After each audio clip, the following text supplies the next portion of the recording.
Welcome to స్వతంత్ర TV. నా పేరు రహీం. ముందుగా హెడ్లైన్స్ చూద్దాం. ఢిల్లీలో ఈసీని కలిసిన సిఎస్, డీజీపీ. సిఈసికి నివేదిక ఇచ్చిన ఇరువురు.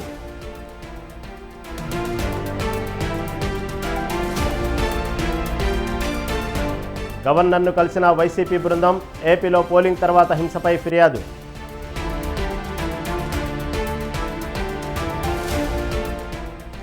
ఆరు గ్యారెంటీలు ఇస్తామని హామీ ఇచ్చారు. రైతులను, ప్రజలను కాంగ్రెస్ మోసం చేసిందన్న బూరా నర్సయ్య.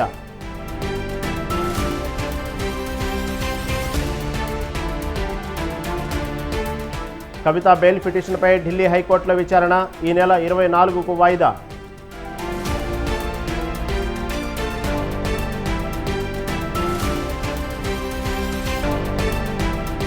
హైదరాబాద్లో దంచి కొట్టిన వాన. లోతట్టు ప్రాంతాలన్నీ జలమయం.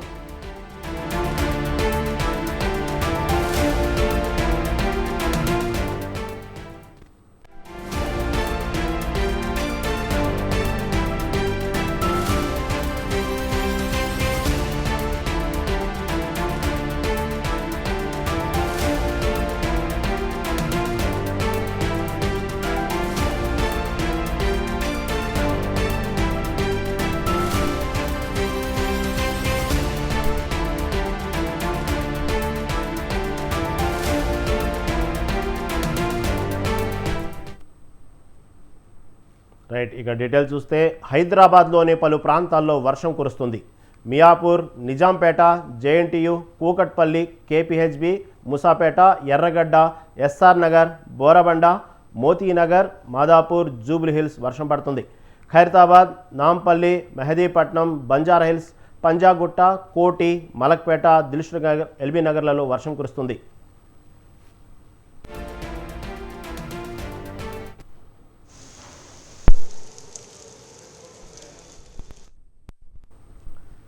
జీడిమెట్ల, సికింద్రాబాద్ ఏరియాల్లో ఈదురుగాలులతో కూడిన వర్షం కురుస్తుంది. జగద్గిరిగుట్ట, బాలానగర్, మేడ్చల్, కీసర ఏరియాల్లోనూ భారీ వర్షం కొడుతుంది.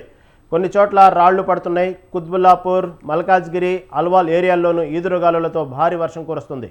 దీంతో వాతావరణ శాఖ, జీహెచ్ఎంసీ డిజాస్టర్ మేనేజ్మెంట్ సిబ్బందిని అలర్ట్ చేసింది.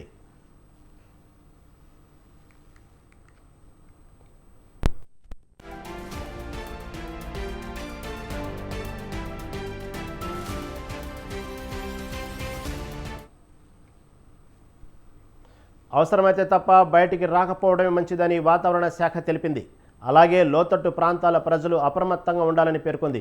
ఈ వానలపై మరింత సమాచారం మా ప్రతినిధి విశాల్ అందిస్తారు లైవ్లో. Vishal, over to Vishal.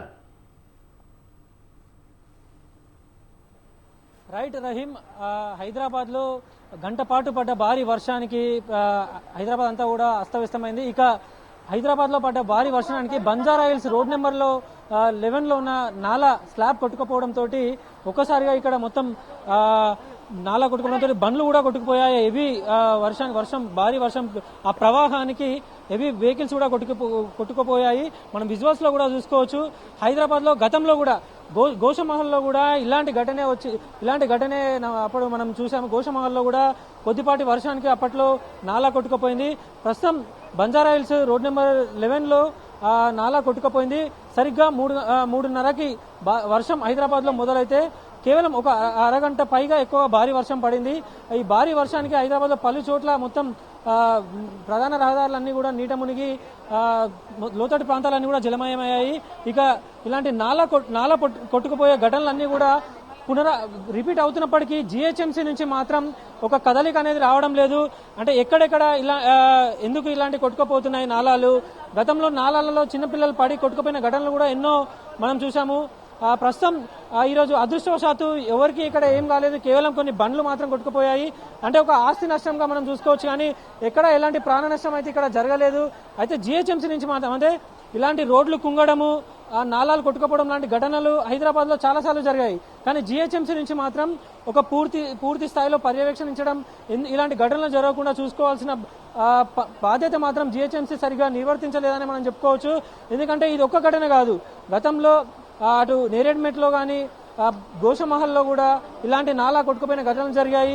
ప్రజలందరూ కూడా ఒక భయాందోళనకు గురైన పరిస్థితులు కూడా ఉంటాయి. అయితే అధికారులు మాత్రం క్షేత్రస్థాయిలో దిగి పర్యవేక్షిస్తున్నప్పటికీ ఇలాంటి ఘటనలు పునరావృతం కాకుండా చూసుకోవాల్సిన బాధ్యత జిహెచ్ఎంసీ సిబ్బంది మీద ఉంటుంది. అదేవిధంగా ఎప్పటికప్పుడు ఎక్కడ నాలాల పనితీరు ఎట్లా ఉంది, అదేవిధంగా ఒకవేళ నాలా కట్టి ఎన్ని సంవత్సరాలు అయితే దీన్ని డిస్మాండిల్ చేసి కొత్తగా నిర్మించడం, ఇలాంటి పనులన్నీ కూడా జిహెచ్ఎంసీ చేయాల్సి ఉంటుంది. కానీ జిహెచ్ఎంసీ అటువైపుగా అడుగులు వేయకపోవడంతో ఇలాంటి ఘటనలు పునరావృతం అవుతున్నాయి. చెప్పండి, మీరు ఎక్కడ ఉంటారు? ఇక్కడనే ఉంటారా? ఇక్కడ నేను Udaya Nagar welfare association general secretary మాట్లాడుతున్నా. ఆల్రెడీ టీఆర్ గవర్నమెంట్ ఉన్నప్పుడు ఇది పెట్టినాం మనం. ఓకే, 2-3 సార్లు కూడా చెప్పినాం ఇది ఆల్రెడీ. ఇది టీఆర్ఎస్ గవర్నమెంట్ ఉన్నప్పుడు 4 సార్లు చెప్పినాము. ఇంతకుముందు ఇది ఒకటేసారి కాదు, ఇది 2-3 సారి అయింది. ఇది ఇట్లనే జరుగుతుంది. ఇప్పుడు కాంగ్రెస్ ప్రభుత్వం కూడా చెప్తున్నాం మనము. ఏం చేస్తారేమో చూద్దాం. నేను కూడా కాంగ్రెస్ వర్కర్నే. ఇప్పుడు కాంగ్రెస్ గవర్నమెంట్ వచ్చింది కదా, ఇది చేయాలని. నాలా ఎన్నేళ్ళది ఇది? నాలా ఒక 32 ఇయర్స్ అవుతుంది సార్. 32 ఇయర్స్ అవుతుంది. ఇట్లా భారీ వర్షం వచ్చినప్పుడు దాటి పైకి ఏమైనా వస్తుందా? చాలా వస్తుంది. చాలా గౌరవం అంటే గౌరవంగా వస్తుంది. ఒక చెరువులాగా కనిపిస్తుంది వర్షం వచ్చినప్పుడు మనకు. నాలాలంటే మొత్తం ఒక మంచిగా నాసిరకం పనులు కాకుండా క్వాలిటీ తోటి చేయాలి. అంటే క్వాలిటీ లేకపోవడం వల్ల ఇలాంటి జరుగుతున్నాయి. అవునా సార్, అదే వీళ్ళ క్వాలిటీ మంచి లేకుంటేనే ఇది అవుతుంది కదా సార్. ఇక బేసిమెంటే కనిపిస్తలేదు సార్, చూడండి మీరు. అసలు బేసిమెంటే కనిపిస్తలేదు ఇక్కడ. చూడండి, రాళ్ళు లేదు, ఏం లేదు. మీరు చూడండి, ఇప్పుడు ముంగట కనిపిస్తుంది కదా. చెప్పండి, చెప్తే కూడా వాళ్ళ పని వాళ్ళు చేస్తారు, వెళ్ళిపోతారు. వాళ్ళు ఎన్నిసార్లు చెప్పినాం. ఇప్పుడు ఏమైనా జరిగితే ఎవరు బాధ్యత చెప్పండి.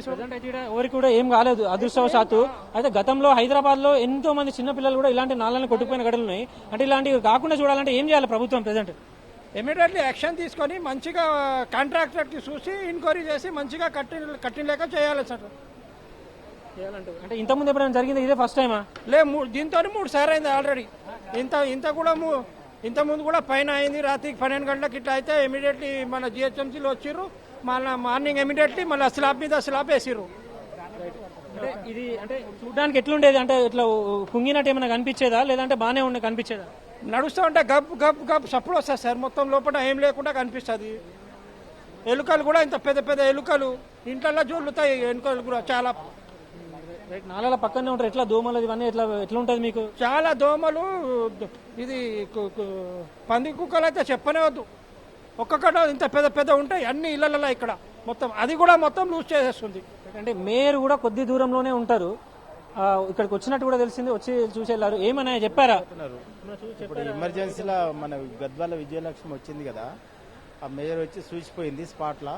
ఇప్పుడు ఏదో వర్క్ చేయిస్తానని, ఎమర్జెన్సీలో చేయిస్తానని చెప్పింది. ఇక్కడ జిహెచ్ఎంసీ అధికారులు ఎట్లుంటారు? ఏమైనా స్పందిస్తారా? చెప్తే పనులు ఇట్లాంటివి జరిగినప్పుడు వస్తారు, చూస్తారు, చేస్తారు వాళ్ళు. ఇప్పుడు ఇలాంటిది వర్షాలకు లేచిపోయేదానికి వాళ్ళు ఏం బాధ్యులు కాదు కదా. జరిగిన తర్వాత వచ్చి చేస్తారు. కాకపోతే ఇప్పుడు కంపల్సరీ పకడ్బందీగా బందోబస్తుగా చేయాలి, ఇట్లాంటి ప్రమాదాలు జరగకుండా. హైదరాబాద్ లో ఇలాంటి అంటే ఎప్పుడో 30 ఏళ్ల కింద కట్టిన నాలను పర్యవేక్షించాల్సిన బాధ్యత ఉంటుందా, ఉండదా? చాలా పాత పడిపోయింది కదా, ఛానల్ అయింది. దాని ఇప్పుడు టెంపరేచర్ లేదు, గోడలు కానీ స్లాబ్లు కానీ. దాన్ని బందోబస్తుగా ఇప్పుడు ఆల్ బెడ్ పోసేటట్లుగా వాళ్ళు చర్య తీసుకోవాలి. మీరు చెప్పండి, మీరు ఎన్ని సంవత్సరాల నుంచి ఉంటున్నారు ఇక్కడ? గత 30 సంవత్సరాల నుంచి ఇక్కడనే ఉంటున్నాం, ఉదయనగర్ లో.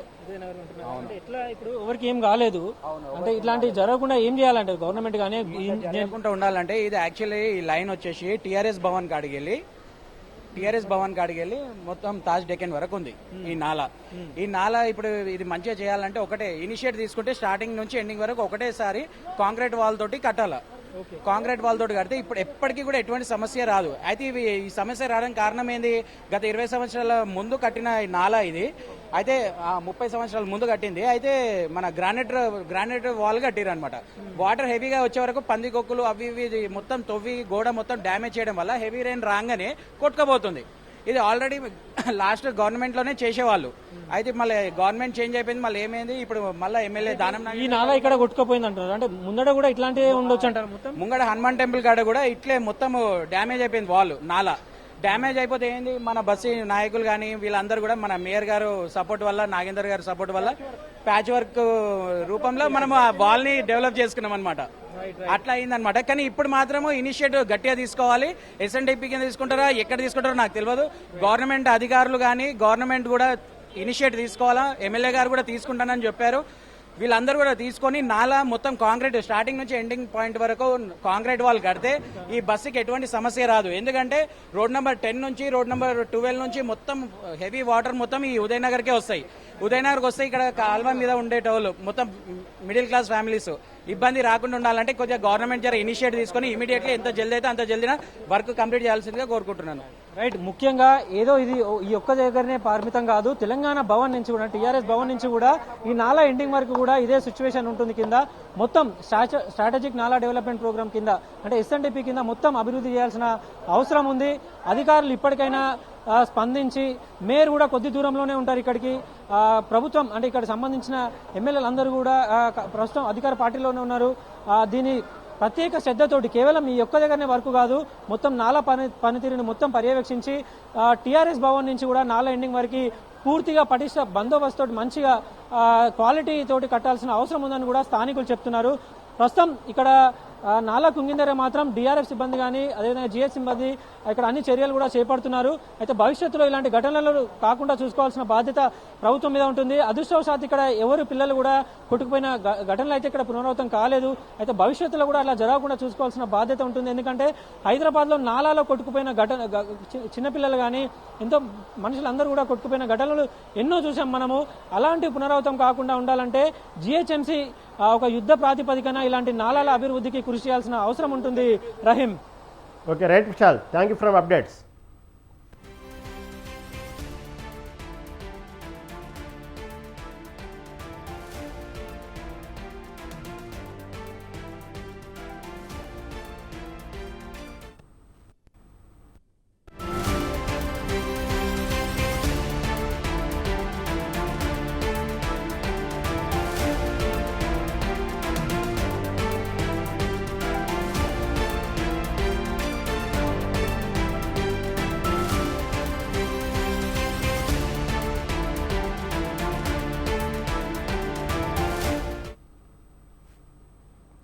బ్రేకింగ్ న్యూస్ చూస్తున్నాం. AP chief secretary Jawahar Reddy, DGP Harish Kumar Gupta ఢిల్లీలో కేంద్ర ఎన్నికల సంఘాన్ని కలిశారు.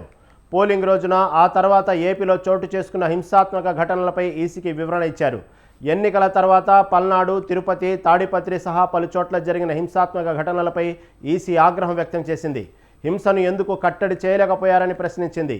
హింసను అరికట్టడంలో సీఎస్, డీజీపీలు విఫలమయ్యారని అభిప్రాయపడింది. తన ముందు వ్యక్తిగతంగా హాజరై వివరణ ఇవ్వాలని ఇద్దరికి సమన్లు జారీ చేసింది.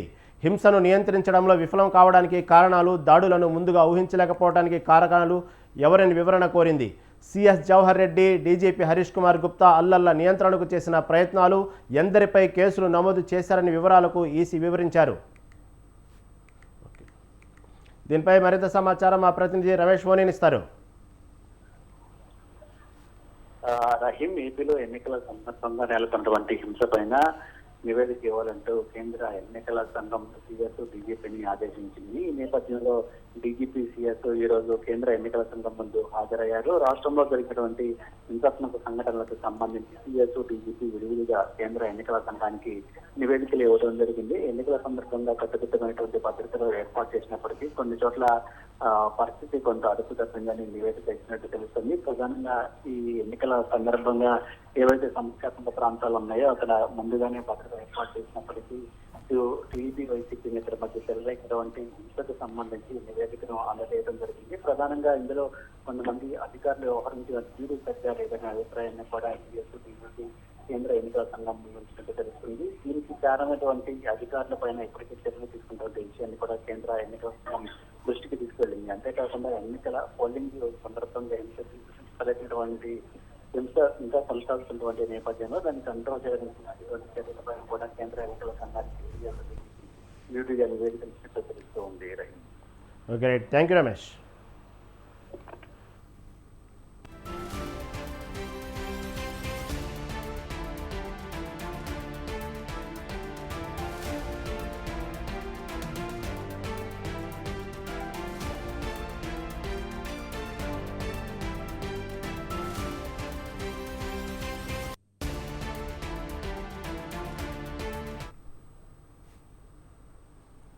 వైసీపీ నేత మంత్రి బొత్స సత్యనారాయణ మాట్లాడుతున్నారు. లైవ్ చూద్దాం.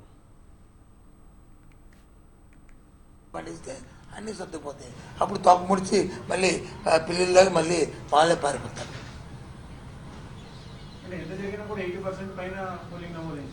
తప్పే ఉంది. అవేర్నెస్ వచ్చింది. జగన్మోహన్ రెడ్డి ఇచ్చిన సంక్షేమం కానీ అభివృద్ధి చూసి పెద్ద ఎత్తున వచ్చారు. జగన్మోహన్ రెడ్డి లాంటి వ్యక్తి కానీ నాయకుడు కానీ లేకపోతే మళ్ళీ మనకు కష్టాలు వస్తాయి, మళ్ళీ మనకు జన్మభూమి కమిటీ వస్తాయి, మళ్ళీ అవినీతి వస్తుంది, మళ్ళీ మధ్యవర్తులు వస్తారు, మళ్ళీ దోపిడీ జరుగుతుంది, మళ్ళీ పెద్దవాడికే అవకాశం వస్తుంది, అవినీతి పడికే మళ్ళీ ముందుకు వస్తాడు అనే దాంతో ప్రజలు ముందుకొచ్చి అంత వేశారు. ఇవాళ గ్రామాల్లో కానీ పట్టణాల్లో ఎక్కడ దళాలు లేదే. సామాజిక ఎక్కడ ప్రతి వాడికి కూడా వాడికి ప్రభుత్వం ఆడి కళ్ళ ముందే ఉందే. అదే కదా కోరుకుంటారు ఎవరైనా సరే. దాంతోపాటు ఇవాళ జగన్మోహన్ రెడ్డి మెయిన్ నినాదం ఏంటి? సామాజిక న్యాయం. ఇవాళ ఈరోజు ఎక్కడ చూసినా సరే ఈ రాష్ట్రంలో ఎన్నో కులాలు, ఎన్నో మతాలు, ఎన్నో ఉన్నాయి, అందులో ఎన్నో ఉన్నాయి. అందరికీ సమాజంలో బాబాసాహెబ్ అంబేద్కర్ చెప్పిన ఏదైతే ఉందో ఆ సమన్యాయాన్ని పాటిస్తూ ఎక్కడ ఎవరైతే ఎక్కువగా ఉన్నారో, సామాజికంగా ఉన్నారో వాళ్ళని ఎంపిక చేస్తూ ఇచ్చిన నేపథ్యం చరిత్రలో ఎప్పుడు జరగలేదే ఈసారి జరిగినట్టు. రాజ్యాధికారం చేతిలో ఉంటే కదా మేము ఏదైనా ఆ సంబంధిత కుల ఆ వర్గాలకి న్యాయం చేయగలం, న్యాయం చేయగలరు అనేది విశ్వసించాడు జగన్మోహన్ రెడ్డి గారు. వాళ్ళ అధికారం వాళ్ళ చేతికి ఇస్తేనే వాళ్ళు ఆ వర్గాలకు న్యాయం చేస్తారు, వాళ్ళతోనే చేయించాలనేది ఆయన గట్టిగా నమ్మిన వ్యక్తి జగన్మోహన్ రెడ్డి. అందుకు ఇంత పెద్ద ఎత్తున జరిగింది. తెలుగుదేశం పార్టీలో అదే చూడమండి. టికెట్లు ఇచ్చిన వాళ్ళు పోటీ చేస్తున్న అభ్యర్థులకు తీయండి లిస్టు, ఏ వర్గాలకు ఎన్ని ఇచ్చారని తీసుకోండి. మాదేదైతే ఎస్సీ బీసీ మైనార్టీ కలుపుకొని దగ్గర సుమారు 72% పైన ఇచ్చాము. ఎప్పుడేం జరిగింది అలాంటి? ఏం చెప్తాను నేను 30 సంవత్సరాలు రాజకీయాలు ఉన్నాను. 7 చీఫ్ మినిస్టర్ 6 చీఫ్ మినిస్టర్ నేను మంత్రిగా చేశాను. అపోజిషన్లో చంద్రబాబు ముఖ్యమంత్రిగా అనుకున్నాను. కానీ ఇటువంటి ప్రక్రియ ఇప్పుడు చూడలేదు ఈ రాష్ట్రంలో.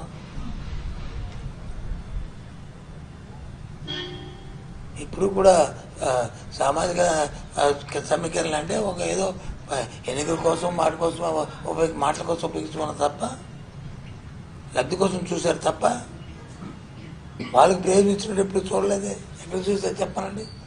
ఏ వ్యక్తినైనా నా ప్రెస్ కాన్ఫరెన్స్ వస్తే ఇంకో ప్రెస్ కాన్ఫరెన్స్ చెప్పనండి చూసామని.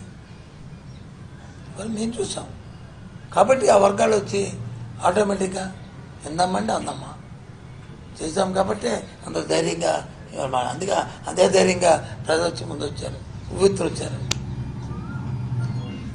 పోలింగ్ ముగిసిన దగ్గర నుంచి కూడా కూటమే వస్తుందని చెప్పేసి బయట కూడా విస్తృతంగా ప్రచారం కూడా జరుగుతూ ఉంది. ప్రజలందరూ కూడా అదే భావిస్తున్నారని చెప్పేసి ఎవరన్నారు?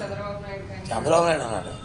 చంద్రబాబు నాలుగు ఓడిపోతా అని చెప్తాడు. చంద్రబాబు నాయుడు చెప్పకపోతే ఓడిపోతా అని చెప్తాడు.